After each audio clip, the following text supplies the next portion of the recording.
हुजूर ने फरमाया मेरे बाद कोई नबी होता तो उमर होता, मेरे बाद अगर होता तो उमर होता। उमर पे मेरा अल्लाह फख्र कर फरमाता है, अल्लाह फख्र फरमाता है उमर पे, सईदना उमर पे। और उमर के जब मारा गया चाकू, जमीन, आप मस्जिद में हैं, रूह निकलने का वक्त है, अपने बेटे से कह रहे हैं मेरा सर जमीन पे रख दे, और सर जमीन पे रख।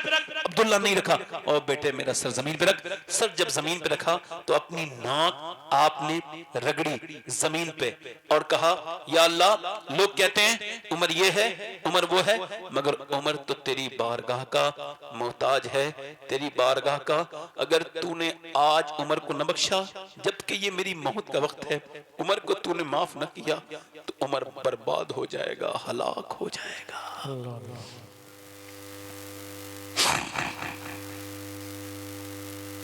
आज तक मौत ने किसी से कहा है कि कल तू मर जाएगी, खातून तू तौबा कर ले, नमाज नहीं पढ़ती है, बेनमाजी औरत जब मरेगी या मर्द मरेगा, इतनी प्यास लगेगी कि सातों समंदर का पानी भी पिला दिया जाए तो उसकी प्यास बुझ नहीं सकती है। और फिर जब वो उठेगा तो मेरे प्यारे रसूल इरशाद फरमाते हैं फिर वो मोमिनों के साथ नहीं उठेगा, वो अबू जहल के साथ उठेगा, उतबा के साथ होगा, वो फिरौन के साथ उठेगा, मुसलमानों के साथ क़यामत के दिन नहीं होगा। हज़रत गौसुल आज़म फरमाते हैं बेनमाजी जब मरे तो उसकी कब्र को मुसलमानों की कब्र के बराबर में ना बनाओ, बेनमाजी। मगर आज तक किसी बेनमाजी से मौत ने ये नहीं कहा कि तौबा कर ले कल मरने वाला है। कहा कभी? बोल के सुनो, नींद नहीं आएगी, बोल कर सुनो। कभी कहा? बोलो कभी कहा? किसी माँ बाप से तेज आवाज से बात करने वाले जाहिल से मौत ने ये कहा माँ बाप का गुस्ताख जहन्नमी है वरना तौबा कर ले मरने वाला है कल को? किसी शराबी से बताओ, किसी सूद खाने वाले से मौत ने कभी कहा कि सूद खाने वाला कयामत के दिन जब उठेगा तो उसकी तोंद बड़ी होगी और ये गिर रहे होंगे, उठते होंगे, उठ के गिर के उठ रहे होंगे, तो लोग पूछेंगे ये कौन लोग हैं जिनकी तोंदें बड़ी है और बाकी जिस्म इनका छोटा है, ये कौन है? फरिश्ते कहेंगे ये सूद खाने वाले हैं। सूद खाने वाला ऐसा है जैसे अपनी मां के साथ जिना करने वाला। मगर आज तक किसी सूद खाने वाले से मौत ने नहीं कहा तुझे तौबा कर लेनी है, कल मरना है। बोलो नहीं कहा ना? अब गौसे आजम का ये फरमान याद रखना, चाहे ततारपुर के लोगों मेरी तकरीर भूल जाना, इसको याद रखो।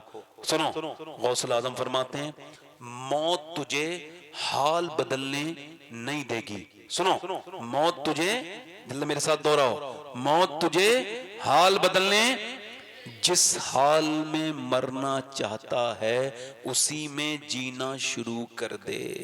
जी बेशक, सुभान अल्लाह। नहीं समझे? जरा उनको उठाना, सुने भाई, जरा ऐसे ऐसे बैठो, जैसे मैं कुर्सी बैठा हूं ना ऐसे बैठो, टिकने लगाओ, टिकने लगाओ। इधर देखो, इसका मतलब मौत किसी को, एक एक आदमी की जिम्मेदारी है सुनाना मेरे ऊपर, समझ रहे हैं? मौत किसी को हाल बदलने नहीं देगी। आपने बेनमाजी मरते देखे? जल्दी बोलो, मरते देखे बेनमाजी? मैंने मरते देखे। क्यों आपके यहाँ कोई बेनमाजी नहीं मरा कभी?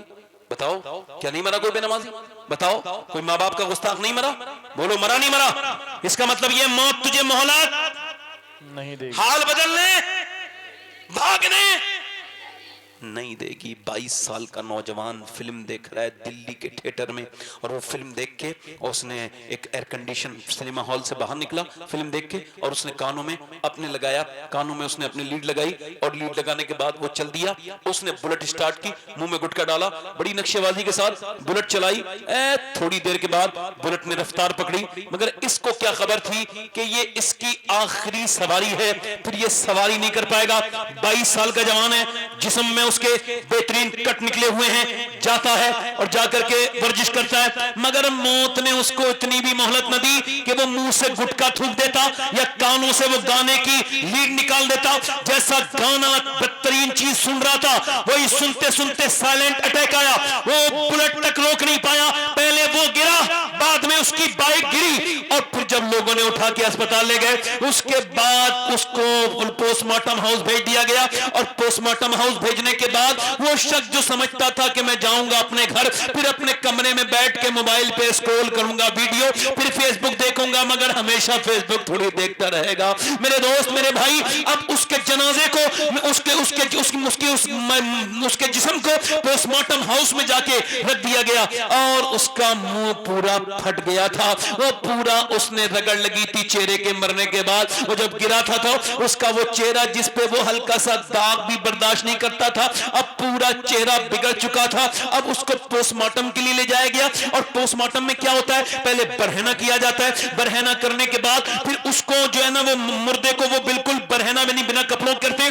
उसके बाद पहले छेनी और हथौड़ी से काटते थे, अब नहीं है, अब उनके पास ग्लेंडर है। ग्लेंडर वो डालते हैं यहां से, और ये पूरा फाड़ देते हैं यहां से लेके यहां तक। उसके बाद फिर वो डालते हैं, और यहां से सीने की तरफ से पूरा चिल से पूरा खर्र करके पूरा फाड़ देते हैं, ये पूरा खोल देते हैं। और उसके बाद वो अपना चेकअप करने के बाद मोटे मोटे सुए से उसको सीना शुरू कर देते हैं, प्लास्टिक की डोरी से।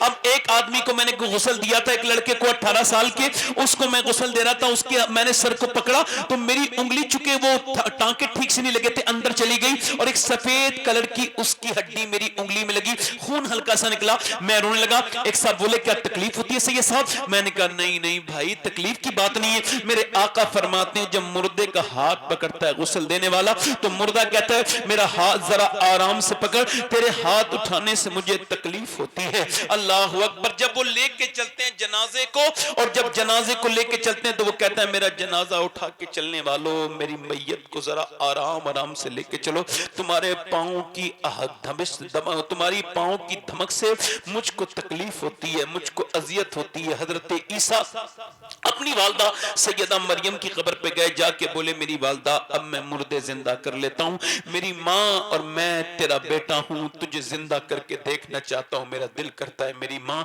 मरियम तुझे जिंदा करूं। मरियम अपने जमाने की औरतों की सरदारा है। मेरी बहनों, क्या समझती हो, तुमसे कोई हिसाब नहीं होगा। मेरे दोस्तों, आप समझते हो? अब जरा गौर तो करो। हजरत ईसा ने कहा मेरी वालदा तू कहे तो तुझे जिंदा कर दूं। अंदर से आवाज आई मेरे ईसा ना ना, ऐसा न करना। रूह निकलते वक्त मुझको इतनी तकलीफ हुई थी कि उसका एहसास मैं अभी तक कर रही हूँ। मेरे लाडले, मुझे जिंदा न करना। अल्लाह के रसूल के गुलामों, जब रूह निकाली जाती है तो ऐसे जैसे एक कांटे वाले दरख्त पे एक सूती कपड़ा डाल के खींच दिया जाए, ये हाल होता है। और मैंने उससे कहा मैं इस वजह से रो रहा हूँ, दिन रात सफर में रहता हूँ, तो अपने मालिक से ये दुआ करता हूँ मेरे परवरदिगार मुझे पोस्टमार्टम वाली मौत से बचा के अपने महबूब के रोजे पे मौत अता करना, मदीने की मिट्टी में खत्म कर देना। मालिक ए मेरे परवरदिगार, पोस्टमार्टम वाली मौत से बचाना।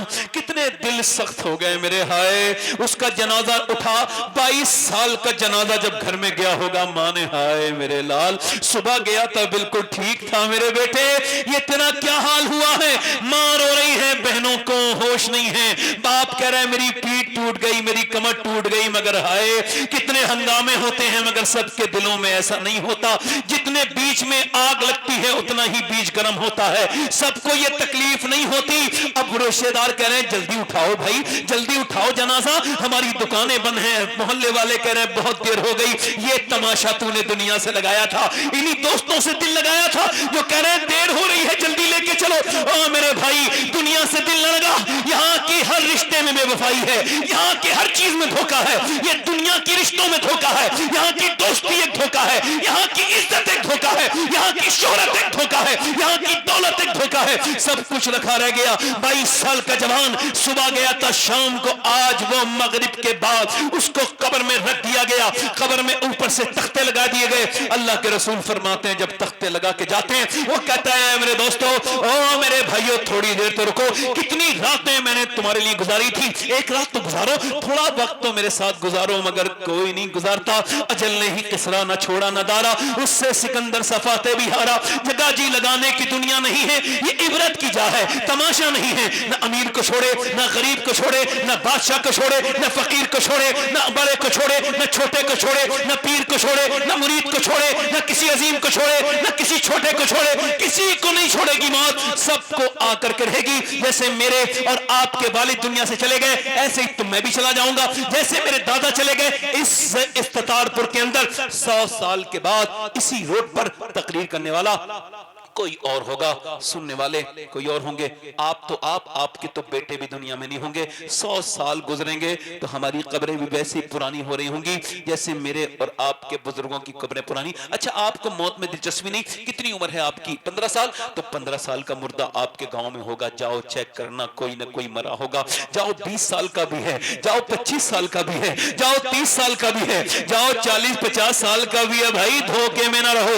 इधर देखो, मगर सवाल ये है, वो जो कब्र में फिल्म देख के मरा है, जब हुजूर आए होंगे तो उसने हुजूर को अपनी उन आंखों से देखने की कैसे हिम्मत की होगी जिनसे वो थोड़ी देर पहले फिल्म गंदी देख के मरा था।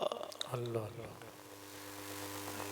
कल है दीदार का दिन, आज यहाँ आंख बेकार है, क्या होना है। छुपके लोगों से किए जिसके गुनाह, वो खबरदार है, वो खबरदार है, क्या होना है। छुप के लोगों से किए।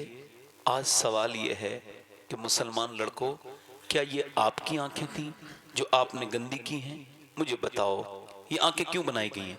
चलो पूछते हैं। अल्लाह के रसूल से पूछा गया, या रसूल अल्लाह, अर्ज की गई कि ये बताइए या रसूल अल्लाह, कौन है, आंखें क्यों बनाई गई? हुजूर ने फरमाया, आंखें अल्लाह के दीदार के लिए बनाई गई। अच्छा बताओ, क़यामत के दिन जब ये आंखें बोलेंगी, हाथ मेरे खिलाफ बोलेंगे, आंखें मेरे खिलाफ बोलेंगी, और आंखों ने ये कह दिया, मालिक तूने दिया तो इस वजह से तक तेरा दीदार करें, मगर इसने तो हमको गंदा कर दिया, तो फिर क्या जवाब दोगे? जब नौजवान लड़के चौराहे पे बैठ के रात के 3-3 बजे मोबाइल चलाएं, जब वो लड़के लड़कियों से टेलीफोन पे वीडियो कॉल करें, तो ना उस लड़की की हया रही, ना वो बच्चा उसके यहाँ कोई हयादार पैदा होगा, ना इस बेहया के पैदा होगा। तेरी बहन अगर किसी से वीडियो कॉल करे तो कैसा लगेगा? तुझको इस पे कोई शर्म नहीं है? एक बार बताओ, 11 लाख लड़कियां मुसलमानों की 11 लाख गैर मुस्लिमों के घर में चली गईं इस 10 साल के अंदर। 10.5 साल 11, ये कौन लड़कियां थीं आपको पता है? अच्छा मुझे बताओ, 11 लाख लड़कियां जो गई हैं, क्या वो वाकई में मुसलमानों की लड़की थी? मैं इस बात को नहीं मानता कि वो सच्चे मुसलमानों की लड़कियां सही थी, मोमिनीन की लड़कियां नहीं थी। वो थी जिसकी माँ ने उसको फिल्म के सामने तो रोना सिखाया था, मुसल्ले पे रोना नहीं सिखाया था।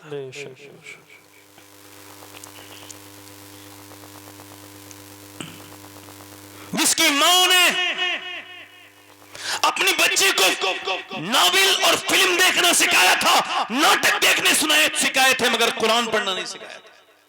जी। मेरा ईमान ये कहता है, जिसके अंदर ईमान आ जाए, दुनिया की सारी ताकतें मिलके भी उसकी जान ले सकते हैं, मगर ईमान नहीं ले सकते। सुभान अल्लाह, सुभान अल्लाह। जल्दी बोलो, गलत तो नहीं? देखो मैं सैयद हूँ, मगर ये वसीयत मैं कर चुका हूँ, और ये वसीयत मैं कर चुका हूँ कि जब मैं मरूं तो मेरे कब्र में एक जूता मेरे सीने पे फलस्तीन की लड़कियों में से एक का दफन करने से पहले रख दिया जाए, ताकि मेरा परवरदिगार उस फलस्तीन की बच्ची के जूते की बरकत से मुझे माफ कर दे। कौन? जिसने मालूम है क्या बयान दिया कि मरी वहाँ की औरत लड़कियां, हम रात को जब सोते हैं ना अपने घरों में, तो पहले कुरान पढ़ते हैं, फिर बुर्का ओढ़ते हैं, उसके बाद सो जाते हैं। किसी ने कहा बुर्का ओढ़ के तो कोई नहीं सोता, आप क्यों सोती हो? क्या इस वजह से जब बम गिरते हैं तो घर बन जाते हैं मलबे, मलबे में से निकलती हैं लाशें, तो हम ये सोच के बुर्का ओढ़ के सोते हैं कि जब सुबह को लाशें निकलें तो हमारी लाशें पर्दे में होनी चाहिए, बेपर्दा नहीं होनी चाहिए, ताकि कल जब आमना के लाल से मुलाकात हो तो हम अर्ज कर दें, हमारे 10 साल के बच्चे 20,000 भूख से मर गए, या रसूल अल्लाह हमारे जवानों को कफन नहीं मिले, आपकी कनीज़ें भी दुनिया से चली गईं, मगर एक कनीज़ ने भी ये नहीं कहा कि ए यहूदी चल मैं यहूदन बनने के लिए तैयार हूँ, बस तू मेरी जान बचा ले। नहीं नहीं, आपकी कनीज़ें ये दुनिया को ये ऐलान करके गई हैं कि हम कनीज़ हैं फातिमा ज़हरा की, जान दे सकते हैं मगर ईमान नहीं दे सकते। जी बेशक। वो कौन लड़कियां थी मुझे बताओ, मैं आपसे पूछ रहा हूं। दिल लग रहा आप लोग और बोलो, थोड़ी देर खत्म कर दो। दिल लग रहा नहीं लग रहा? वो कौन लड़कियां थी बोलो, मालूम है कौन थी? मालूम है? उनको याद थी खातून जन्नत। बेशक बेशक। वो शादियों में मेरी बहनें मेरी बेटियां ये आस्तीन खोल के जा रही हैं आजकल। ये देखो सर पे दुपट्टा कोई नहीं, सर पे दुपट्टा कोई नहीं। और नबी की नवासी करबला के मैदान में छीन ली गई चादर, तो मालूम है अपने चेहरे को ढक लिया बालों से और मदीने की तरफ मुंह करके कहा, नाना मैंने अम्मी से बचपन में वादा किया था कि सर पे से दुपट्टा नहीं हटेगा, मगर आज आपकी नवासी के पास दुपट्टा नहीं है, मैंने बालों से अपना चेहरा, आज ये फला खानदान की लड़की फला। देखो बुरा ना मानना मेरी बात, पहले औरतों की गैरत निकलती है फिर कौम बर्बाद होती है, ये बात याद रखना। ये हमारी कौमों में बड़े बड़े ये मुअज़्ज़ज़ नहीं है, सफेद कपड़े वाले मुअज़्ज़ज़ नहीं, तुमने इन्हें मुअज़्ज़ज़ बना दिया, फला इज्जत वाला है। इज्जत वाला वो है जिसके घर में नबी पाक की शरीयत का पैमल होता है। बेशक बेशक हकीकत है।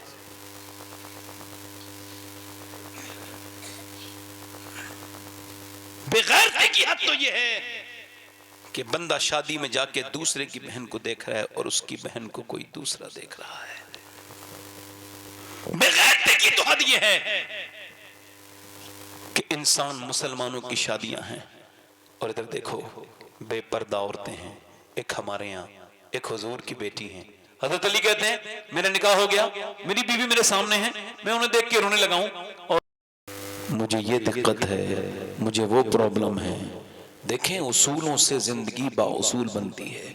एक उसूल ये अपनी जिंदगी में शामिल करें कि आज के बाद हम उस किसी भी इंसान को अपना हाल नहीं बताएंगे, बल्कि हम हाल उसे बताएंगे जो हाल बदल सकता है।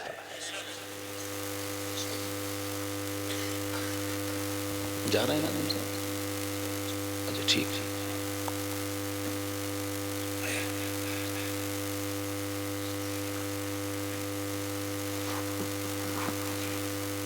और कोई साहब मिंबर से जाना चाहते हो तो तशरीफ़ ले जाएं, चूँकि मैं तो फारिग इंसान हूँ, मुझे तो कोई काम वाम है नहीं ऐसी, मैंने तो रात में आपके साथ बैठी रहना है। और कोई साहब जाना चाहते हैं बड़ी खुशी के साथ चले जाएं, तशरीफ़ ले जाएं। आप लोग थोड़ा सा बेटे बच्चे हैं, इनसे कुछ ना कहो बेटे, अब तुम अगर सुन चुके हो तो चले जाओ, तो काफ़ी सुन लिया, वरना बोलना नहीं मेरे बेटे, वो सुन लो। आप ये बताएं, जब आप अपनी परेशानियां किसी से बताते हैं, और कोई साहब भी जाना चाहते हैं जल्दी से उठें एक बार में भाई, चले जाए, नहीं जल्दी बिल्कुल। हाँ चूँकि रात में बड़े काम होते हैं, 12 बजे तक तो बड़े काम लोगों को होते हैं, तो जिन्हें भी जाना हो चले जाए। और कोई साहब आप में से जाना चाहते हो तो बड़ी गुजारिश है आपसे तशरीफ ले जाए। मैंने तो अकेले ही रह जाना है, कोई बात नहीं। जिसको अकेले कब्र में रहना हो वो अकेले का क्या शिकवा करेगा बताइए आप। ये है नहीं पब्लिक तो ये सब सरकारी गौस पाक के गुलाम है, सब बड़े पीर के, हमारा कौन है? हम तो खुद आपके खादिम हैं, हमारी क्या हैसियत है? आप अपने गम को न बयान करें बल्कि शुक्र शुरू करें, यानी शुक्र से निजामुद्दीन महबूब इलाही बने, शुक्र से अलाउद्दीन मखदूम साबिर बने, शुक्र से मुहियुद्दीन को अल्लाह ने अब्दुल कादिर जिलानी बनाया है। नाशुक्री इंसान को बर्बाद करती है। जैसे आज के ज़माने में जितनी चीज़ें हैं, पंखे, एसी, कारें, बाइक, इतने मेरे और आपके बुजुर्गों ने नहीं देखी थी, बल्कि सोचा भी नहीं होगा किसी संभल जिले के रहने वाले या मुरादाबाद के जिले के रहने वाले आज से 100 साल पुराने आदमी ने, कि एक ज़माना वो भी आएगा कि एक बंदा बंबई से सुबह जाएगा और शाम को अपना काम करके वापस अपने गांव आ जाएगा। ऐसा सोचा नहीं था किसी ने, मगर आज ऐसा मुमकिन है और ऐसा हो सकता है। ऐसे जमाने देखे हमने अपने देखे थे कि वो एक रुमाल और जूते तक लोग शादियों में जाते थे तो मांग के ले जाते थे, भाई अपने जूते दे दो।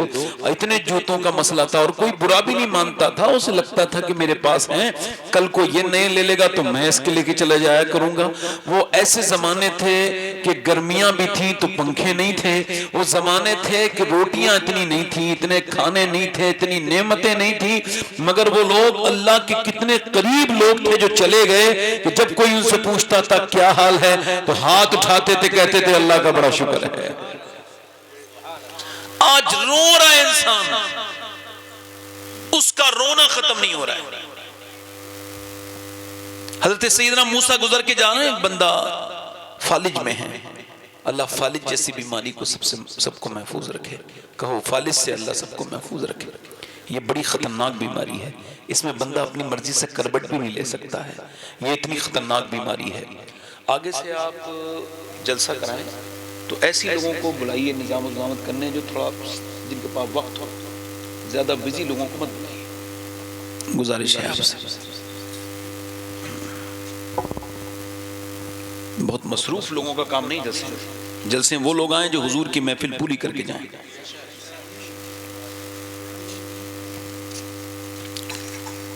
हजरत सैयदना मूसा अलैहिस्सलाम ने देखा एक आदमी है, वो लेटा है।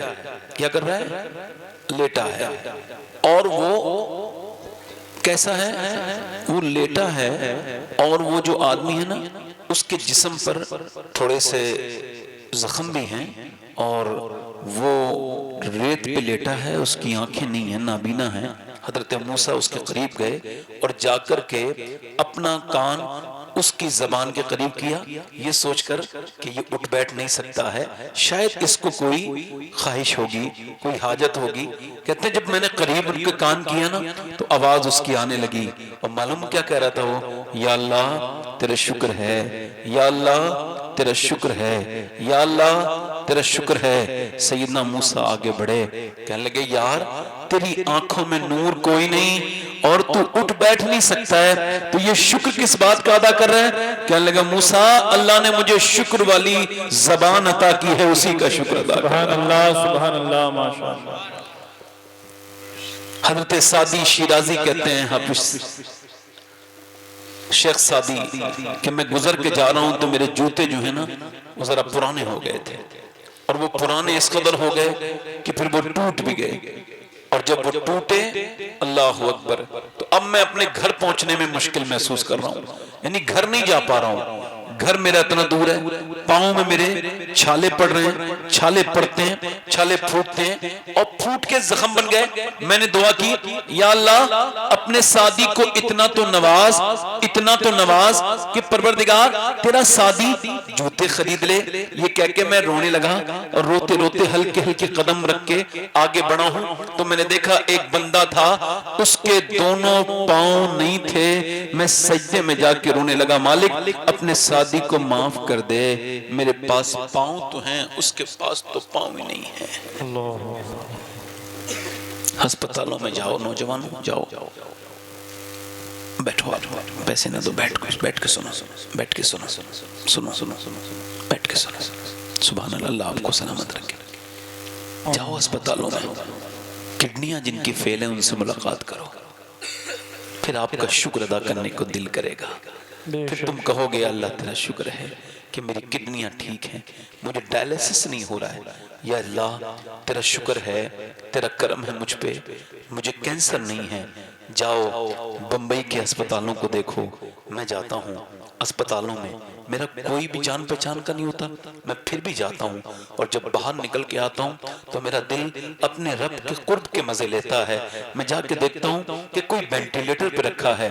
एक नौजवान मुझे उत्तराखंड में मिला था, कहने लगा मेरी किडनियां खराब हो गई, तो मेरे बाप ने इलाज के वजह से जमीन बेच दी, घर बेच दिया, अपनी किडनी भी एक मुझे दे दी, मगर फिर भी मेरी वो भी फेल हो गई। और सैयद साहब आज मैं सोच रहा हूँ ये किडनी कितनी बड़ी अल्लाह की नेमत है कि भाई मैं अपने बाप से मिलना चाहता हूँ। डॉक्टर कह रहा है वो तो वेंटिलेटर पे है, आईसीयू में है, नहीं मिल सकता। साहब मुझे मिला दो, 5 मिनट का टाइम है, जाओ मिल लो। 5 मिनट गुजरे, 10 मिनट गुजरे, 20 मिनट गुजरे, अल्लाह अकबर, वक्त काफी गुजरता चला गया मगर वो रोए जा रहा है।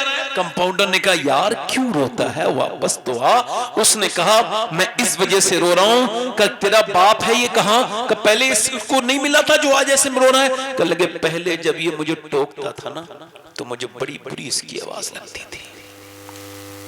हाँ, इसके घर में रहने से मुझे बड़ी तकलीफ होती कि मुझे टोकेगा, मगर आज 3 हफ्ते हो गए हैं मेरे बाप ने मुझे टोका नहीं, तो उसकी आवाज याद आ रही है। काश ये मुझे टोकने वाला फिर से खड़ा हो जाता, मैं इससे कहता मेरे अब्बा वो अलग बात थी, मैं तुझसे हल्का फुल्का नाराज था, मगर आज मेरे ये बेचैन आंसू तेरी कदमों पे गिर रहे हैं। और वो कहता है मगर मैं इतना बदनसीब हूं कि आज मैं इसके कदमों पे आंसू गिरा रहा हूं, कल इसकी कब्र पे तो आंसू गिरा सकता हूं, मगर मैंने कभी अपने बाप के सामने आंसू नहीं गिराए। ये बाप मर जाता है, तुम तब भी उस सफेद दाढ़ी वाले का एहतराम नहीं कर पाते, उस बुजुर्ग का जिसने पूरी जान लगा करके तुमको ये जवान किया है, तुम्हारी ख्वाहिशों का एहतराम किया है। तुम कुछ दिनों में अपने बाप को आंखें दिखाने लगते हो, उसके बाद दुनिया के दिखावे के लिए तीजे 40 में और ये लंबी लंबी महफिलें, लंबे लंबे फलों पे फातिया। ओ मेरे दोस्त, मेरे भाई, बेहतर ये था कि तू अपने बाप को एक फल काट के खिला देता।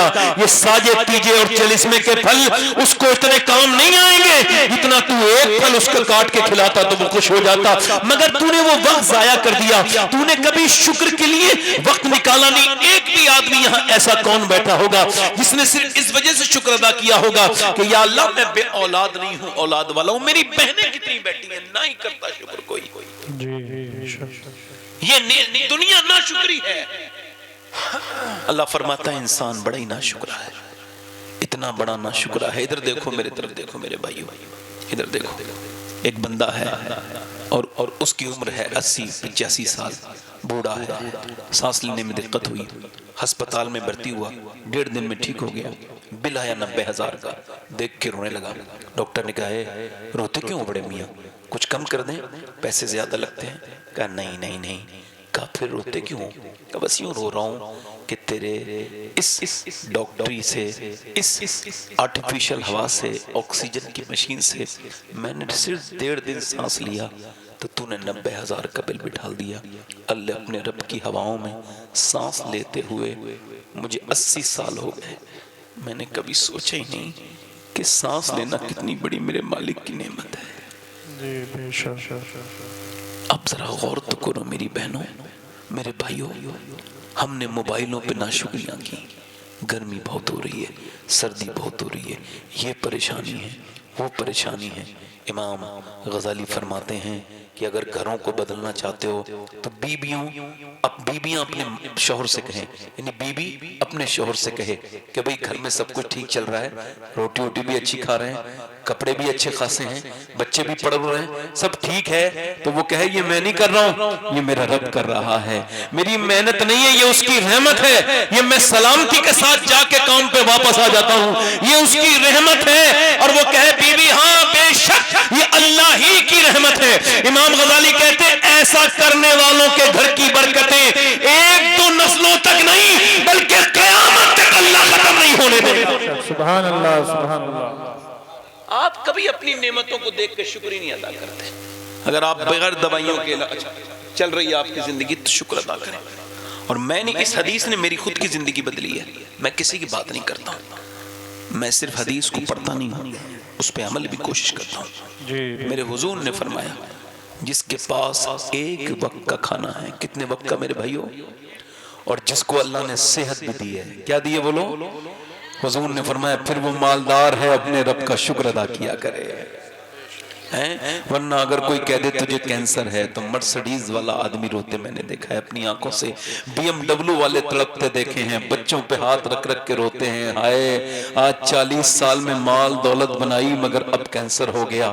अल्लाह ने नेमतें तुमको सेहत वाली दी है। और एक वाकया आखिरी बयान करता हूँ शुक्र के इस उन्वान के तहत, इस पे अमल करके समझे। मौला रूम कहते हैं, हातिम ताई को जानते हैं जी, बहुत बड़ा आदमी गुजरा है हातिम ताई, यानी वो सखी था, यानी मुसलमान नहीं था, सखी था। उसका नाम इसी वजह से, उससे किसी ने पूछा आपने अपने आप से ज्यादा कोई सखी देखा? कहा मैं सफर कर रहा था तो एक अनजान घर पे पहुंचा, मुझे भूख लगी थी, मैंने कहा मुझे कुछ खाने को दे दो भाई, बड़ी भूख लगी। तो कहते हैं वो एक बद्दू था अरब का, उसने कहा बिल्कुल आइए, अहलन व सहलन। आज तो मेहमान की खबर सुन के ना लोग रोने लगते हैं, यार मेहमान आ रहे हैं, औरतें अपने मर्दों से झगड़ा करने लगती हैं। ये बड़े बदबख्त लोग हैं जिनको मेहमान अच्छे नहीं लगते। एक दिन हजरत अली अपने दरवाजे पे बैठे रो रहे हैं, किसी ने कहा क्या हुआ, क्या परेशानी है? कहने लगे ऐसा लगता है अल्लाह नाराज हो गया। क्या हुआ? का 2 दिन से मेरे घर में कोई मेहमान नहीं आया है। वो कहता है अच्छा आइए तशरीफ लाइए। बकरा उसने एकदम ज़िबा किया और कलेजी और गुर्दा भून के मेरे सामने, कहते हैं इतना बेहतरीन बना हुआ था। मैंने कहा बहुत अच्छा है। उसने कहा थोड़ी देर ठहरिए मैं अभी आया। 2 बकरे उसने फिर गिराए, उनको ज़िबा किया, दोनों की कलेजियां और मेरे सामने रख दी। वो पहले से ज्यादा अच्छी थी। मैंने कहा ये तो पहले से भी ज्यादा अच्छी बनी हुई है। कहने लगा ठीक है। सुबह को जब मैं सो के उठा तो हाथ जोड़ के खड़ा था और 2 कलेजियां भुनवा के रखी थी। कहा हुजूर इसे खा लीजिए मगर अब तारीफ मत करना। कहा क्यों? कहा हमारे यहाँ जब मेहमान खाने की तारीफ करता है तो इसका मतलब ये होता है उसको और चाहिए। जब वो कहता है बिरयानी अच्छी है तो और लो, जब कोई कहता है कि अच्छी खीर लग रही है तो और लो। लिहाजा अब आप मेरे मेहमान हैं, मेरे जितने बकरे थे मैंने सारे कुर्बान कर दिए। अब मेरे पास कोई जानवर नहीं है जो मैं आपके लिए कुर्बान करूं। लिहाजा अब आप मुझे अगर तारीफ करेंगे तो मैं शर्मिंदा हो जाऊंगा, मुझे शर्म आएगी। तो आप खा लें मगर मेरी तारीफ ना करें। मौला रूम कहते हैं इसका मतलब समझो मेरे भाई और बहनों, इसका मतलब यह है इंसान भी इंसान के खाने की तारीफ करे तो उसका दिल भी करता है और खिलाए और खिलाए। मगर एक दिन वो आएगा वो कहेगा बस भाई अब मेरे खजाने खत्म हो गए। मगर अल्लाह की तुम जितना शुक्र करोगे उसके खजानों में कोई कमी नहीं है। तुम शुक्र अदा करते रहोगे वो तुम्हें अता करता रहेगा। लाइन शकर तुम लाज़ीदन। नारे तकबीर, नारे रिसालत, बढ़ाता चला जाएगा। तो आज के बाद नाशुक्री इंशाअल्लाह। देखो मैं हूं, हम हैं बताने वाले, और जो तकरीर सुन के अमल नहीं करता है वो ऐसा ही है जैसे डॉक्टर से मिलके दवा लेके दवा ना खाना। तो उसे फायदा होगा बोलो?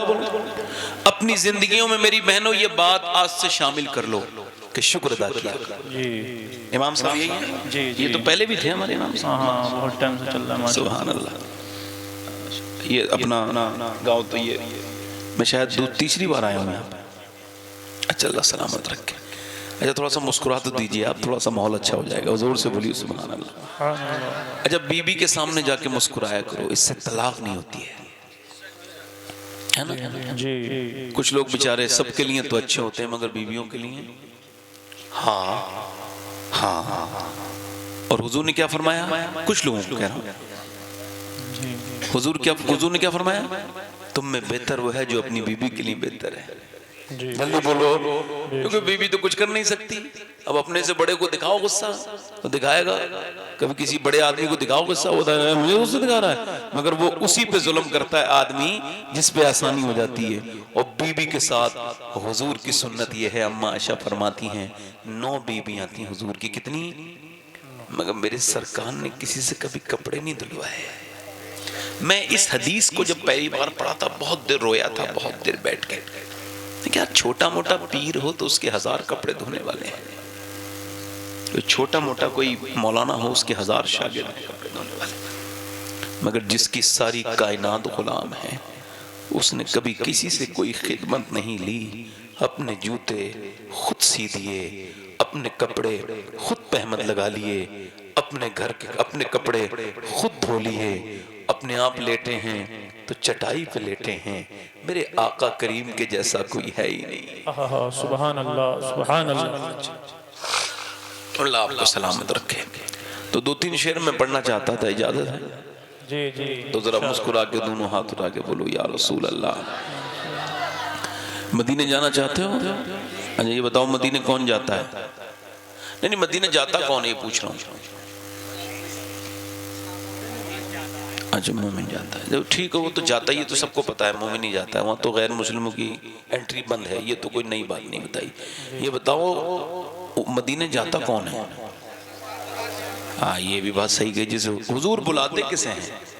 सवाल ये है जिसके दिल में चोर ना हो, जमीनें लिखवा रहा है, प्लाटिंग की प्लाटिंग लिखवा ली और फिर मस्जिद में आके दुआ कर रहा है या अल्लाह मदीना दिखा दे। तो तेरे पर टेलीफोन आएगा भाई मदीने से कि चला जा भाई चल मदीने, तेरे बगैर काबा सूना है।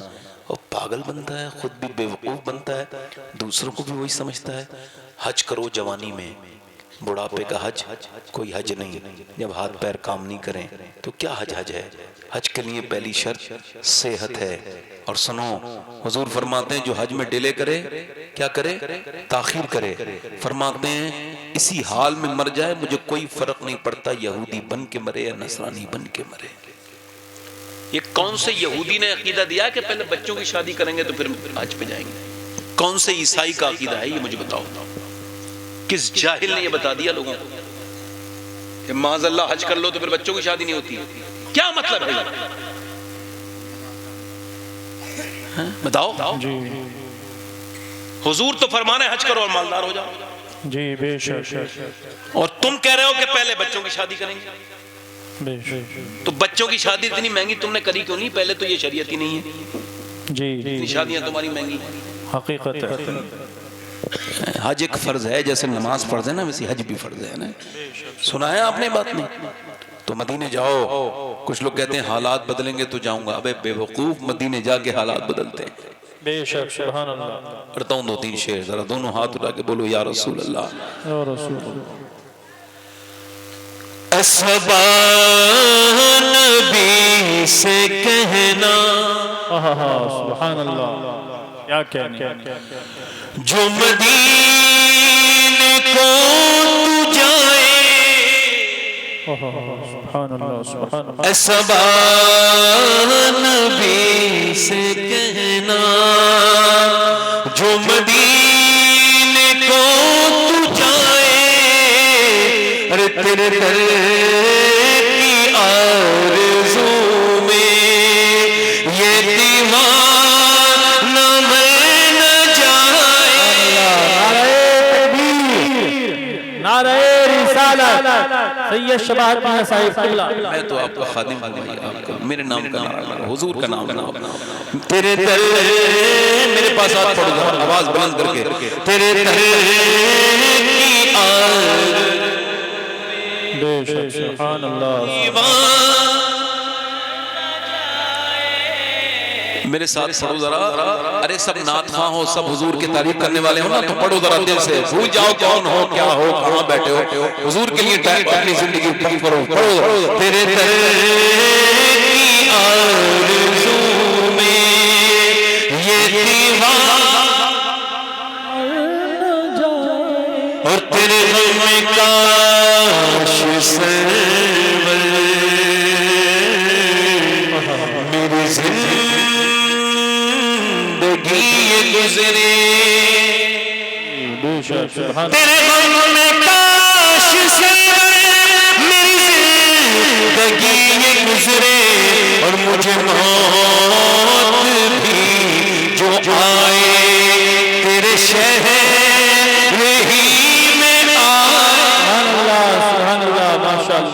क्या कहने हैं। मेरे साथ पढ़ो जरा। तेरे दर की आरज़ू है,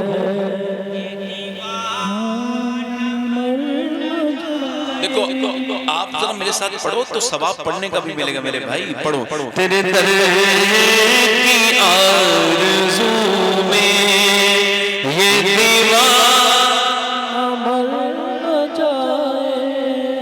और इमाम साहब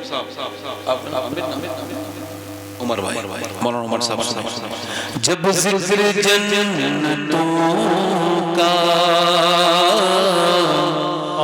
वाइज़ लब पे आए,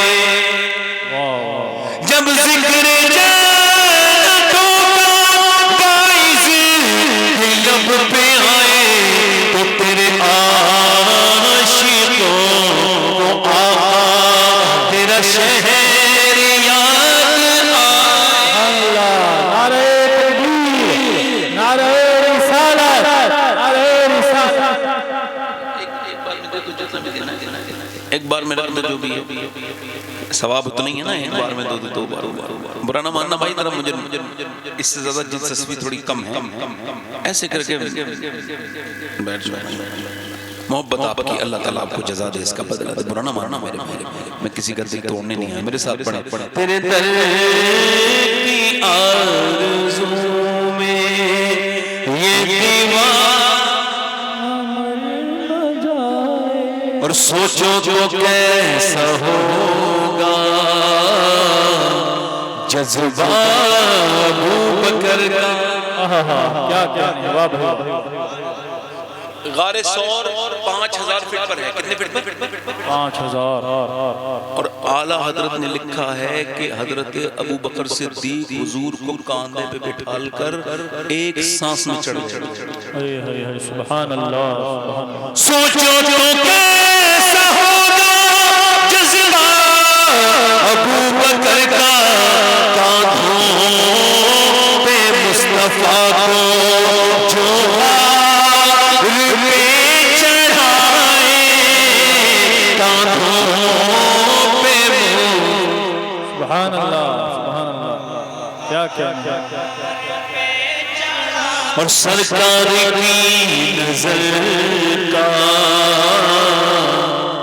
ये हाल है उमर का, क्या क्या सरकार की नजर का ये हाल है उमर का, मुझे जिधर से गुजरे शैतान भाग जाए, वो जिधर गुजरे शैतान भाग जाए। मेरे साथ पढ़ो तेरे दर की आरज़ू में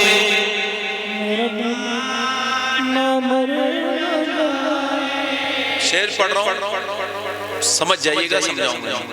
जिसे मुस्तफा दुआ दे,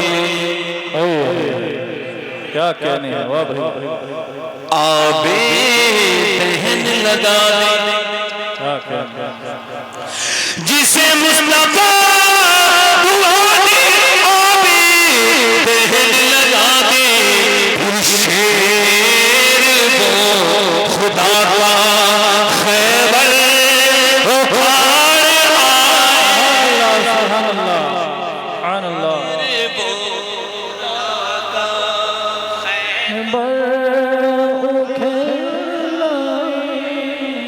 अच्छा, हमारी बहनें बैठी हैं काफी तादाद में। अब औरतों को एक प्रॉब्लम ये है कि नमाज नहीं पढ़ पाती जी, चूंकि वक्त बहुत होता है, उनके पास वक्त नहीं होता। क्या नहीं होता? बोलो भाई, सुबह का नाश्ता बनाना, फिर कपड़े भी धोने, दोपहर का खाना, शाम का खाना, ठीक है, और फिर उनको झाड़ू भी लगानी है, 10-15 मिनट गीबत के लिए निकालने होते हैं, तो नमाज नहीं पढ़ पाती जो मेरी बहनें, उनकी नजर है ये शेर। और मेरी ऐसी कोई बहन बैठी हो जो नमाज ना पढ़ पाती हो, उस शेर को सुने, अल्लाह करे तो उसे नमाजी बना दे। मेरे साथ जरा एक बार वही मिसरा पढ़ ले, तेरे दर की आरज़ू है।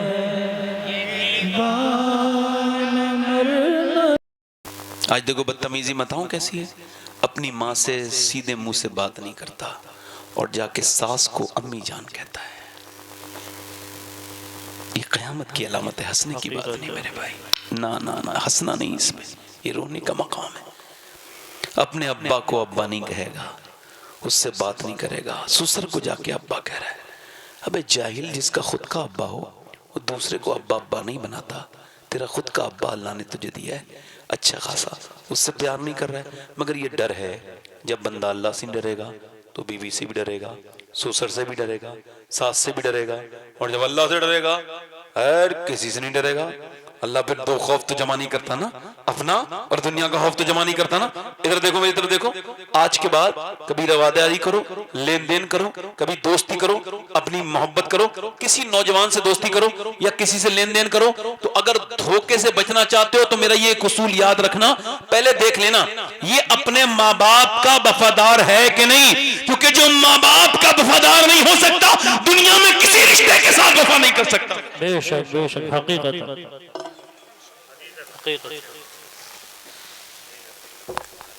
अजय एक सहाबी हैं, उनकी रूह नहीं निकल रही है। सुना वाकया? जी सुना है? सुना है? जल्दी बोलो, सुना है? अच्छा, क्या वजह थी, क्यों नहीं निकल रही थी? नहीं, वो वही उसी में से कुछ बयान करना चाह रहा हूं, आपको याद दिला रहा हूं कि आपको ये सुना होगा। ये बताओ रूह क्यों नहीं निकल रही थी उनकी? माँ नाराज थी, ये भी बात ठीक है। हुजूर ने बुलाया कि भाई माँ नाराज है, वैसे इसकी रूह, तो माँ क्यों नाराज थी ये बता दो मुझे। सवाल ही है, जब पता नहीं हुआ करे तो बोलना नहीं चाहिए, अटकल नहीं मारो। अगर पता हो तो बताओ कि एक सहाबी जिसके कदमों की धूल के बराबर नहीं हो सकते हम जी, मगर अल्लाह ये दिखा रहा है, सबक के लिए वाकया बयान कर रहा हूं। हुजूर ने पूछा तुम नाराज हो? जी नाराज हो। क्यों नाराज हो? अब ये सवाल है, इसके लिए ये पूरी बात आपसे कर रहा हूं, क्यों नाराज हो? आजकल कुछ लोग कहते हैं ना बीवी का मकाम अपनी जगह है। क्या जगह है? हम बताओ कौन सी जगह है? मां के सामने कोई कुछ नहीं, हकीकत है। अदरवाइज कोई कुछ नहीं। मां पेट में 9 महीने रखती है, 9 महीने पेट में रखती है। हुजूर से पूछा गया मेरी जिंदगी पे किसका हक है? फरमाया मां का। फिर किसका? मां का। तीसरी बार पूछा, फिर मां का। चौथी बार पूछा हुजूर, फिर फरमाया बाप का। अल्लाह के रसूल ने पूछा क्यों नाराज हो? धक्का दिया? नहीं। गाली दी? नहीं। बदतमीजी की? नहीं। सुनो, अर्ज करती या रसूल अल्लाह, ये अपनी बीबी को मुझसे ज्यादा इज्जत देता है। कोई झगड़ा नहीं, कोई प्रॉब्लम नहीं, कोई मसला नहीं, मसला सिर्फ इतना सा है कि बीबी को इज्जत, और इसकी वजह से सहाबी का मामला अटका हुआ है। अब तुम बताओ किधर जाओगे भाई? बीबी के गुलाम हो अगर बैठा हो कोई तो बताओ कौन से ससुर के दामन में छुपोगे? बताओ, जिहालत की एक हद होती है, बदतमीजी की कोई लिमिट होती है। माँ के साथ बदतमीजी, माँ मर जाए तो रोता है, असल में माँ को मारते ही बच्चे हैं, जल्दी टेंशन दे के मार देते हैं। जिसको खुद अपने आप आश्रय की जरूरत होती है उसे सब अपने कम सुनाएंगे, जाके सब अपने झगड़े उसको सुनाएंगे, अब वो टेंशन होती है, फिर दुनिया से चली गई मां। अब हुजूर ने फरमाया माफ करोगी तभी ठीक है, वरना इसमें आग लगाऊंगा। माफ कर दिया उसने, रूह निकल गई, अल्लाह का फजल हुआ। एक सवाल ये कर रहा हूं, माँ है। हज़रत मालिक बिन दीनार कहते हैं, ये वाक़या बड़े ध्यान से सुनना, कहते हैं मैं हज पे गया हूँ और हज पे जब मैंने हज किया और दुआ की या अल्लाह मेरा हज कबूल कर। फिर मैं सोचने लगा क्या पता किसका हज कबूल हुआ किसका नहीं हुआ। कहते मैं सो गया तो मुझे हातिफ गैब से आवाज आई, अल्लाह ने सबके हज कबूल किए हैं, हारून बिन मूसा बल्खी का अल्लाह ने हज कबूल जी। कहते मैं चला गया बल्ख के लोगों को ढूंढते हुए। मैंने कहा बल्खी हारून मिलेगा? कहने लगे वो जो सबसे ज्यादा इबादत गुजार बंदा है वही है, नमाज पढ़ रहा था। मैं उसके पीछे जाके बैठ गया। मैंने कहा हारून बल्खी, उसके पीछे बैठा हूँ। उसने मुझे सलाम फेरा और कहा अस्सलाम वालेकुम मालिक बिन दीनार। मैंने कहा तुम मुझे जानते हो? कहा मैं तो ये भी जानता हूँ, आप क्यों आए हो? कहा क्यों आया हूँ? कहा इस वजह से आए हो मुझे बताने कि मेरा हज कबूल नहीं हुआ। कहा क्यों? कहा मैं मुझे 24 साल हो गए हज करते हुए। ऐसे ही कोई अल्लाह का वली आता है, मैं पहले हज करने जाता हूँ, एहराम बांधता हूँ, काबे का तवाफ करता हूँ, रहतीम पर और मुल्तजिम पर, और मैं मकाम इब्राहिम पर, और मैं रुकन यमानी पर, रुकन शामी पर, रुकन इराकी पर, रुकन असबत पर दुआएं करता हूँ, और फिर मैं सही करता हूँ। फिर मैं मिना चला जाता हूँ, मिना में एहराम बांध के वहां दुआएं करता हूँ। फिर मैं अरफात जाता हूँ, अरफात में दुआएं करता हूँ, धूप में खड़े होकर अल्लाह मुझे माफ कर कर दे, जहां सारे अल्लाह गुनाह माफ कर देता है। उसके बाद मैं चलता हूं और जाने के बाद मैं मुजदलिफा जाता हूं, असर मगरिब मिला के पढ़ता हूं। उसके बाद मैं इशा पढ़ के और थोड़ी देर आराम करके सुबह के टाइम जाता हूं मैं मिना के बाद फिर मैं कंकरी मारने जाता हूं, कंकरी मार के आता हूं, जानवर कुर्बान करता हूं, फिर कपड़े पहनता हूं, हज पूरा होता है और दुआ करता हूं। अभी दुआ कर ही रहे होता हूं कि कोई अल्लाह का वली आता है और कहता है अल्लाह ने तेरा हज कबूल नहीं किया। का क्यों?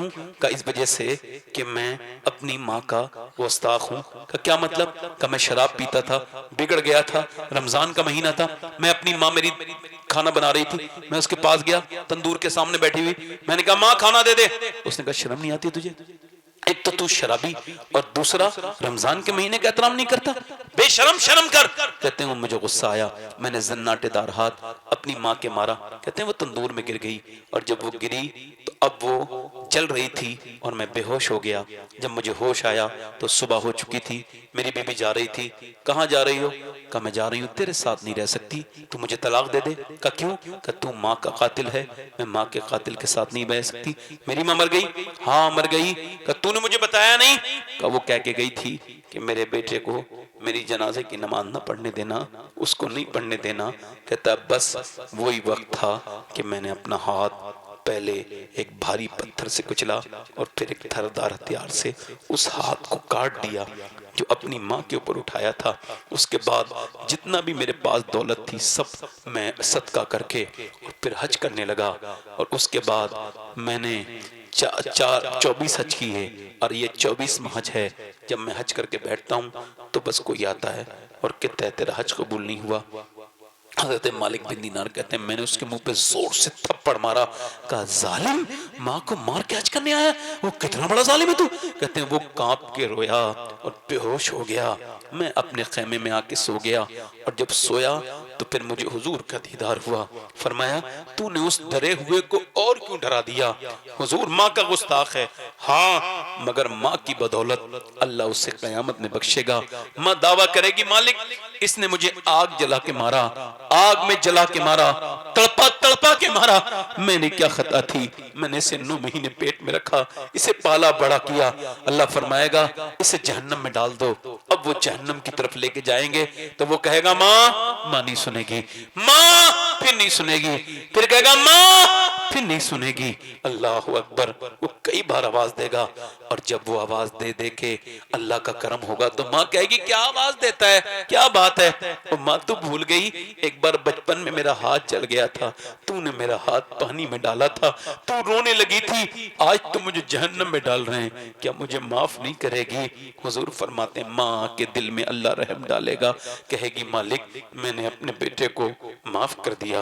अल्लाह फरमाएगा इसने तुझे आग में जला के मारा था, क्या तू उसे माफ कर रही है? हाँ मैं माफ कर रही हूँ, ये मेरा बेटा है, जैसा भी है आप अल्लाह तू से माफ कर दे। माँ वो माँ है कि अगर ये तुझसे राजी है तो दुनिया की सारी नेमतें मेरे भाई तेरे पास हैं, और अगर माँ राजी नहीं तो याद रख तेरा घर खाली है। जिसके घर में माँ है बड़ा मालदार है, जिसके घर में माँ नहीं वो बड़ा गरीब इंसान है। बाप मर जाए तो फिर उसके बाद रोने से कोई फायदा नहीं। देखो बाप जो है ना उसका मोबी बात है, उसकी जीते जी उससे प्यार करो, उससे मोहब्बत करो। हजरत सैयदना बाबा फरीदुद्दीन गंज शकर रदी अल्लाह तआला अन्हु फरमाते हैं कि अपने बाप का तलवा अपने बगैर कपड़ों के चूमना, ये बगैर किसी कपड़े के चप्पल के चूमना तलवा, फरमाते हैं ये 1 साल की नफली इबादत से 7 साल की नफली इबादत से बेहतर है मेरे नजदीक। अब जिसका बाप होगा वही तो चूमेगा। मेरे तो वालिद नहीं है, मैं तो उनके मजार पे जाता हूँ और उनके मजार के पैरों की तरफ से चूम लेता हूँ अपनी माँ के। मगर अब में से जिसके माँ बाप हों इनकी कदर करना, चूंकि इससे बड़ी हस्ती दुनिया में कोई नहीं है। अपने माँ बाप की कदर करो और माँ बाप को जो मोहब्बत से देखे उसे एक हज मकबूल का सवाब मिलता है। माँ बाप अगर दुआ कर दें तो कौन से मियाँ की दुआ कबूल होती है कुछ नहीं पता। ये तो एक तरीके से दुकानदारी वाला मामला हो गया कि लोगों ने इधर बड़ा डाइवर्ट कर दिया, वरना मेरे नबी ने तो साफ फरमाया था दुआ लेनी हो करे तो अपनी माँ की लिया करो, क्योंकि माँ बाप की दुआएं बच्चों के लिए ऐसे लगती हैं जैसे नबियों की दुआएं अपने उम्मती के हक में कबूल। बेशक सुभान अल्लाह सुभान अल्लाह। मेरी बात बेटे बहुत वक्त हो गया, मुझे आखिरी बात कर रहा हूँ। कि अपने अपने जो है ना वो माँ बाप से मोहब्बत करो, उनकी खिदमत करो। देख कर वालिदैन के रुख को जिसके दिल में गुलाब खिल जाए, है ये कौले रसूल के उसको एक हज का सवाब मिल जाए बेशक सुभान अल्लाह। आखिरी बात कर रहा हूँ। एक औरत थी हजरत मूसा अलैहिस्सलाम के ज़माने में, बड़ी खूबसूरत औरत थी। इतना अल्लाह ने उसको हुस्न दिया था, जो उसे देखता था देखता रह जाता था। वो बिगड़ गई, कोई ऐसा मालदार नवाब नहीं था जो उसके यहाँ उसने आके पैसे खर्च नहीं किए, उसको पैसे नहीं लुटाए उस पर। वो बड़ा घर बनाया, फिर एक कमरा में खोल के दिन में बैठती थी ताकि उसे लोग देखें, दुल्हन बन के सच के। एक नेक आदमी का गुजर हुआ, उस पर भी नजर पड़ी तो उसके दिल में ही फितने बैठ गए। और जब फितने पड़ गए तो चूंकि हजरत सैयदना मुजद्दिद अल-फ़िसानी फरमाते हैं ज़िना की शुरुआत आंखों से होती है, आंखें देखती हैं, दिल पसंद करता है और शर्मगाह इस फेले बद को कर जाती है। वो चला गया। अब वो 1 महीने तक दुआ करता रहा, या अल्लाह उस औरत से बचा ले, उस औरत से बचा ले, मगर दिल से उसका ख्याल ना निकला। और फिर 1 महीने के बाद अपनी झोंपड़ी, अपना घर बेच के बोला ले पैसे ले, तुझे मुझे कब आना है? तो उसने बताया फला वक्त आना। यही उसका तरीका था। फला वक्त पे गया, कमरे में लेट बैठी है दुल्हन बन के, ये आगे गया है, ये जवान है, वो भी जवान है, ये आगे बढ़ रहा है, उससे बातचीत कर रहा है और इसने फिजिकल होना चाहा, फिर इसने टच करना चाहा।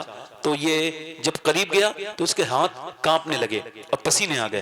क्या हुआ? कहा मेरी तबीयत बिगड़ रही है, मैं जा रहा हूँ। कि तबीयत तो बिगड़े हुओं की ठीक हो जाती है यहाँ, सही बता क्या बात है? कैसे सुनना चाहती है? कहाँ?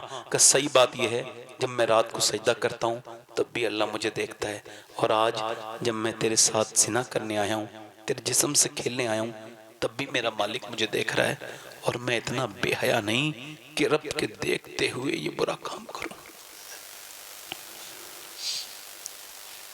इसहाक बिन अम्मार हजरत इमाम जाफर सादिक के मुरीद और उनके शागिर्द, उनसे फरमाया इमाम जाफर सादिक ने, जब तू गुनाह करता है तो क्या सोचता है अल्लाह तुझे देख नहीं रहा है? अगर तू ये सोच के गुनाह करता है अल्लाह तुझे देख नहीं रहा है तो तू मुसलमान नहीं। ठीक ठीक ठीक ठीक ठीक ठीक ठीक ठीक। और अगर तू ये सोचता है कि अल्लाह देख रहा है फिर भी गुनाह कर रहा है तो तू कितना बेगैरत है कि माँ बाप की तो हया है तेरे अंदर और लोगों की हया है, अल्लाह से तुझे कोई हया नहीं। लोग देखें तो मोबाइल का तू डिस्प्ले बदल देता है, और जब कोई नहीं देखता है तो अपने मोबाइल पे क्या क्या देखता है। शर्म नहीं आती कि तेरा रब तुझे देख रहा है, तेरी उंगली की हरकतों को देख रहा है, हरकत तो छोड़ तेरे दिल के इरादे को देख रहा है। वो इतना करीब है। वो आदमी तो चला गया, इसके दिल में तौबा के बीज बो गया। कहने लगे मालिक एक रात आया था, हाथ तक नहीं लगाया, और इतना तुझसे डरता है, और मैंने तो कितने घर बर्बाद कर दिए। मालिक मुझे माफ कर दे, मुझे माफ कर दे। किसी ने कहा मूसा उधर तकरीर करें अलैहिस्सलाम, उनसे जाकर के बात कर। वो गई, जाके कहा मूसा अलैहिस्सलाम के जमाने में एक आदमी ने जाके कहा वो आपसे मिलना चाहती है एक औरत। आपने उस बदनाम नाम सुना? कहा मेरे सामने क्यों? भगाओ उसे, मेरे पास क्यों आई है? यानी बदनाम औरत का क्या मतलब है? वो चली गई और दरवाजा उसने बंद कर लिया और बोली मालिक मूसा ने भगा दिया, ये बता तू भगाएगा तो कहाँ जाऊंगी? जमी भी खुदा की, जमा भी खुदा का, मकीनो मकान ला मकान भी खुदा का। गुनाहगार बंदे कहाँ जा सकेंगे खुदा की खुदाई से? बाहर निकल के रो के बोली मालिक अगर मेरे जैसी कोई कमी नहीं, कोई बिगड़ी भी नहीं, तो तेरे जैसा करीम भी कोई नहीं। अगर मेरे जैसा गुनाह करने वाली कोई नहीं, तो तेरे जैसा करम करने वाला। फिर उसके बाद तो बहुत फूट के रोई, ये कह के मालिक क्या मेरे गुनाह इतने बढ़ गए कि तेरी रहमतों से बढ़ गए? ये कह के रोई, फूट फूट के उसकी वो जगह भीग गई, सिसकी, बहुत रोई, बहुत रोई, यहाँ तक कि रोई वो अल्लाह अकबर कि फिर उसने देखा कि दरवाजे पे दस्तक हो रही है, नहीं खोलूंगी, कोई गाहक होगा। फिर दरवाजे पे दस्तक हुई, नहीं खोलूंगी। खैर उसने डरते डरते दरवाजा खोला तो जब देखा हजरत मूसा अलैहिस्सलाम सामने खड़े थे। कहा आपने मुझे तो भगा दिया था, आप क्यों आए हैं? कहने लगे मुझे क्या खबर थी, अभी अल्लाह ने जिब्राइल को भेजा और फरमाया जा मूसा मेरी बंदी से कहना वो रोना बंद कर दे, अब उसके रब ने उसे माफ कर दिया है। अब उसके रब ने उसे, कहने लगी एक बार में? कहा मैंने तो पूरी जिंदगी गुनाह किए थे, मैं बड़ी बदकार औरत हूँ। एक बार में कहा तू तो बहुत रोली है कि ये जमीन भीगी हुई है। अल्लाह फरमाता है मेरे बंदे से कहना मूसा कि इतना रोले कि उसकी आंख का आंसू ढल के और गाल पे आ जाए, मैं उसके सारे गुनाह माफ कर दूंगा, बेशक सुभान अल्लाह। सारे गुनाह माफ कर दूंगा। जब सब हुजूर को सताते थे मक्के के लोग, जब हुजूर से ज्यादा कोई नहीं सताया गया, सरकार फरमाते हैं जितना मैंने तकलीफें उठाई हैं उतना किसी ने। हम आयशा फरमाती हैं वो दिन मैं कभी याद करती हूँ तो बहुत आंखों में आंसू आते हैं। क्या कि एक दिन हुजूर ने गुठली चूस के और फिर आपने पानी पिया था और पेट से 2 पत्थर बंध रहे थे, घर में खजूर नहीं थी, गुठलियां थी, उसको चूसा और फिर हुजूर दुआ कर रहे थे। मैं करीब गई, मेरे सरकार किसके लिए दुआ कर रहे हैं? इजाबत का सेहरा, इनायत का जोड़ा, दुल्हन बन के निकली, दुआए मोहम्मद। कहते हैं मैं आगे फरमाती मैं आगे बढ़ी, मैंने सुना हुजूर किसके लिए दुआ कर रहे हैं। तो हुजूर क्या दुआ कर रहे थे मालूम है? ततारपुर वालों दुआ क्या कर रहे थे? या अल्लाह मेरी उम्मत कभी भूखी ना रहे। यानी आप में से कोई भी ऐसा नहीं है कि जिसके माँ बाप से ज्यादा हुजूर आपसे प्यार ना करते हो। अज़ीज़ुन अलैहि मा अनित्तुम हरीस, कुरान फरमाता है तुम्हारा मशक्क़त में पड़ जाना भी मेरे महबूब पर गिरा गुजरता है। यानी जब तुम्हें तकलीफ होती है तो मेरे महबूब को तकलीफ होती है। हुजूर क़यामत के दिन फरमाते हैं जब अल्लाह फरमाएगा मेरे महबूब ये तख्त है, इस पे बैठे हैं आप, मैं आपकी उम्मत की आपकी बात सुनूंगा, शफात आपकी कबूल करूंगा। तो कहते हैं मैं बैठूंगा नहीं, हाथ रख लूंगा तख्त पे, कहूंगा मालिक पहले मेरी उम्मत को बख्श दे।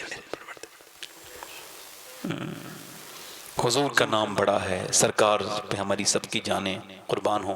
हुजूर के ऊपर कौन कौन जान दे सकता है? ततार बोला हाथ उठा के बताओ, जल्दी हाथ उठा के बताओ कौन कौन हुजूर आगे पीछे से जो भी हुजूर के नाम पे जान दे सकते हो हाथ उठाएं, नीचे हाथ करें। जो जान दे सकते कुछ भी कर सकें, एक दूसरे की तरफ ना देखना, बस गुजारिश है, मुस्कुराना नहीं। कितने लोग ऐसे हैं जो जान भी दे सकते हैं और आज से हुजूर के नाम पे पूरी दाढ़ी भी रखा लेंगे। वो इस महफिल में जरा खड़े हो जाएं, खड़े हो जाएं, इधर आ जाए, आ जाए, इधर आ जाए। आपके चचा है दाढ़ी, वो दूसरा बच्चा पीछे से आ जाइए, आ जाओ बेटे, आ जाओ। देखो हर नबी की दाढ़ी, हर वली की दाढ़ी, इधर खड़े हो जाओ बेटा। 100 शहीदों का सवाब है एक सुन्नत पर, ठीक है। अच्छी लड़कियों से अगर शादी करनी हो तो फिर शादी से पहले दाढ़ी रखा लो। बिगड़ी हुई और खराब लड़कियों से बच जाओगे, क्योंकि कोई भी बिगड़ी हुई लड़की दाढ़ी वाला पसंद नहीं करती। दाढ़ी वाला वही पसंद करती है जिसे मदीने वाला पसंद हो। है कोई सुन्नत रसूल वाला तीसरा आशिक रसूल जो सुन्नत रसूल के लिए आ जाए इस महफिल में? हुजूर की मोहब्बत में वो नौजवान आया, आजा बेटे। अभी वो माएँ बांझ नहीं हुई हैं जिन्होंने आशिक रसूल को जन्म दिया है। सुभान अल्लाह, तीसरा आशिक रसूल हो गया ये तीसरा नौजवान। कोई चौथा है? हमारे काफी बुजुर्ग लोग भी बैठे हैं जिनके चेहरे बिल्कुल मुंडे हुए हैं। दाढ़ी कटाना मुंडाना एक बराबर है, एक मुट्ठी से कम है तो मतलब ये भी हराम है। तो कोई पूरी मुट्ठी दाढ़ी करने वाला हमारा बुजुर्ग हो तो वो भी आ सकता है। चौथा आशिक रसूल है कोई? चौथा हुजूर का आशिक इस महफिल में। जल्दी देर न करें भाई, थोड़ा सा वक्त कम है, मुझे बड़ा लंबा सफर करना है फिर आज के बाद, फिर एक लंबे सफर में मुझे जाना है। इधर देखें,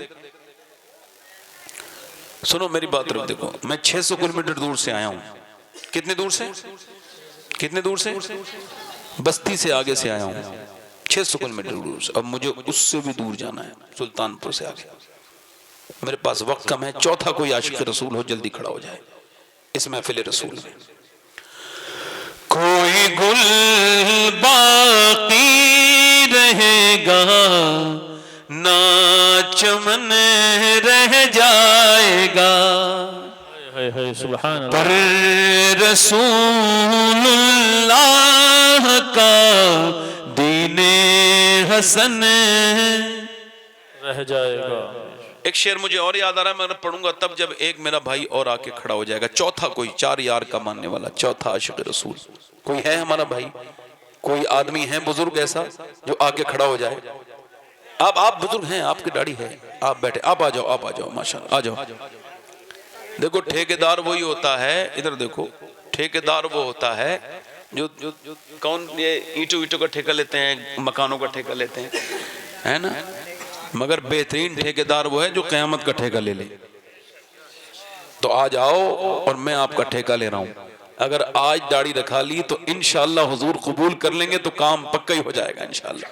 बेशक सुभान अल्लाह। कोई पांचवा है पंजतन का मानने वाला? पांचवा आ जाओ ठेकेदार। सुभान अल्लाह। सबसे अच्छी तकरीर सुन भी यही रहे थे, बहुत दाद दाद दे के सुबह आ जाओ। अब ये चेहरा कितना खूबसूरत हो जाएगा, और ज्यादा खूबसूरत हो जाएगा जब चेहरे पे दाढ़ी आ जाएगी तो सुभान अल्लाह। अब तो काफी लोगों का नंबर लगी गया है, काफी बैठे हैं इसी तरह के लोग, मैं भी सबको देख ही रहा हूँ मेरे भाई। अल्लाह आपको देख रहा है, मदीने वाले सरकार के नाम पे आ जाओ, सुन्नत रसूल रखाओ। है कोई छठा आशिक रसूल गरीब नवाज का मानने वाला? आ जाओ। है कोई? नहीं, अपने दिल से आओ। देखो दाढ़ी झूठ नहीं बोलने देती। क्या नहीं करने देती? आदमी कहता है दाढ़ी लगा के झूठ बोल रहा है, मतलब ये दाढ़ी गुनाहों से रोकती है। बेशक। कोई है छठा आशिक रसूल? छठा आगे पीछे से मेरा भाई। कोई किसी से कहो मत, जिसका दिल चाहेगा वो खड़ा होगा। कोई किसी से ना कहो। अरे कोई बात नहीं, जिसके जी में आए वो पाए रोशनी। मैंने तो दिल जला के सरेराह रख दिया। आप भी तो आ जाओ, आ जाओ। मैं तो पहले ही कह रहा हूँ सुभान अल्लाह। नहीं, आप सुभान अल्लाह।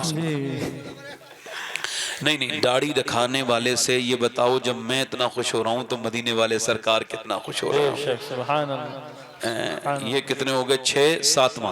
सातवां आशिक रसूल है कोई? 7वां। ये तो मोहब्बत के मामले हैं। आए मोहब्बत से आए, हुजूर की सुन्नत पे अमल करने के लिए।